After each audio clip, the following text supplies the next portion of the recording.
Assalamualaikum warahmatullahi wabarakatuh. Alhamdulillahirabbil alamin. Wassalatu wassalamu ala asyrafil anbiya wal mursalin wa ala alihi washabbihi ajmain. Bapak Ibu-ibu yang saya muliakan, Islam itu agama yang sangat mementingkan umatnya berjamaah, bersatu. Dan dalam persatuan tadi, jamaah tadi terpimpin atau imamah. Banyak bukti yang dapat kita tunjukkan tentang ini. Dalam Al-Quran dikatakan wa'tasimu bihablillahi jami'an wa la tafarraqu. Berpegang teguhlah kamu dengan tali Allah, agama Allah, jangan bercerai-berai, bersatu, berjamaah. Makanya apapun bentuk kegiatan, aktivitas hidup kita dituntun untuk bersama-sama, berjamaah. Keluarga itu jamaah, dipimpin oleh ayah. Ar-rijalu qawwamuna 'alan nisa. Laki-laki pemimpin bagi para wanita. Salat berjamaah itu salat yang dilakukan bersama-sama. Nilainya tinggi daripada salat sendiri. 27 derajat. Kenapa? Karena dilakukan bersama-sama, berjamaah, bersatu, seirama. Jadi dihargai 27 kali lipat dibanding sholat sendiri saja. Kemudian Nabi mengatakan, jika kalian berjalan 3 orang, angkat 1 orang jadi pemimpin. Jadi musafir kita 3 orang, ada ketua rombongan. Itu penting, itu betul pentingnya Islam itu mementingkan persatuan dan keterpimpinan. Ya. Nah, apalagi dalam kehidupan berbangsa, bernegara yang melibatkan banyak orang. Kalau Indonesia ini 270 juta, itu perlu persatuan dan keterpimpinan.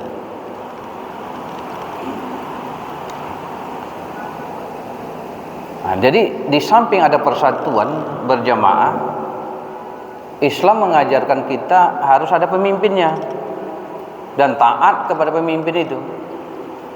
Dalam surah An-Nisa ayat 59 dikatakan, a'udzubillahi minasyaitonirrajim, ya ayyuhalladzina amanu atti'allah wa atti'ur rasul wa ulil amri minkum. Wahai orang-orang beriman, taati Allah, taati Rasul, dan taati para pemimpin kamu dan para pemimpin antara kamu yang taat kepada Allah dan Rasul. Nah, jadi ada perintah taat kepada pemimpin, berarti pemimpin itu harus ada. Bagaimana mengadakan adanya pemimpin? Perlu ada proses, itulah pemilu sekarang. Pemilihan umum yang sekarang akan dilakukan pemungutan suaranya 14 Februari. Kalau dilihat dari dalil-dalil tadi, kita sebagai seorang muslim harus ikut itu 14 Februari itu. Untuk apa? Menjalankan ibadah politik kita, memilih pemimpin. Kenapa? Karena agama kita menyuruh taat kepada pemimpin dan pemimpin itu harus ada. Supaya apa? Supaya jamaah yang terbentuk itu ada yang ngatur. Sholat berjamaah tidak ada imam, tidak mungkin. Ini dia. Saking pentingnya imam itu, kalau imamnya batal karena buang angin, harus ada penggantinya. Begitu penting pemimpin itu. Maka semua sarana agar lahirnya pemimpin itu menjadi wajib juga kita ikuti. Nah, karena itulah waktu di Padang Panjang 2008 ada pertemuan para ulama, ya, ijtima' ulama, memutuskan kita berkewajiban secara hukum mengikuti proses pemilihan pemimpin. Golput itu tidak boleh, karena golput berarti tidak ikut sama sekali.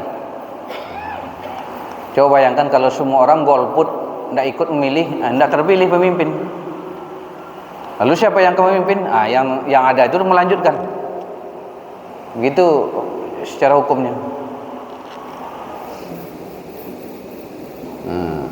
Bagaimana kalau sebahagian ikut, sebagian tidak? Yang orang-orang baik nggak ikut, orang-orang nggak bertanggung jawab ikut, yang terpilih sesuai dengan orang yang ikut tadi.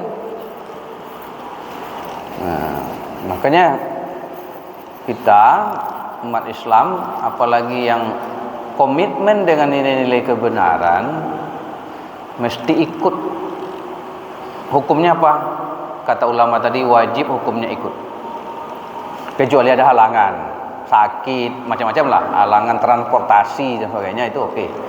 Tapi kalau sengaja tidak ikut, apalagi mengkampanyekan jangan ikut-ikut, itu bertentangan dengan fatwa para ulama.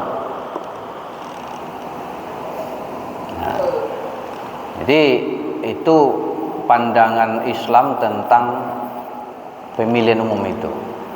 Tentu saja di samping kita menjalankan ibadah kita, ibadah politik kita memilih pemimpin tadi, harus bertanggung jawab.